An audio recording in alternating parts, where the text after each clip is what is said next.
All right, so here's a scenario, and I'll use Rebecca and I as a perfect example because we've talked about this before, and I'm sure you hear this a ton. We've talked about estate planning, we've talked about having a will. It always gets pushed to the back burner because it's never on the forefront of your mind. So you're always thinking, well, I can worry about this later. I'm not going to die Tomorrow. tomorrow.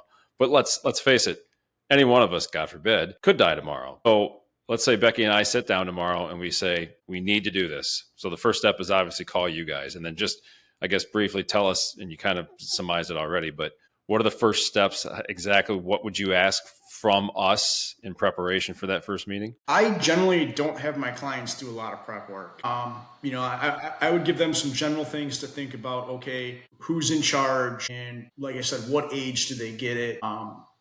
And then when we get in there, we'll go through the assets, we'll go through the family, and then we'll start talking about specific scenarios. If you got young children, is education more important to you? If you got older children, our marriage is more important. So that's part of the process of going through it. And I always told to keep clients from overthinking it, I just give them the bare minimum, and then I'll leave them specific 3, 4 questions that I can follow up later in a week or so and say, hey, did you think about this?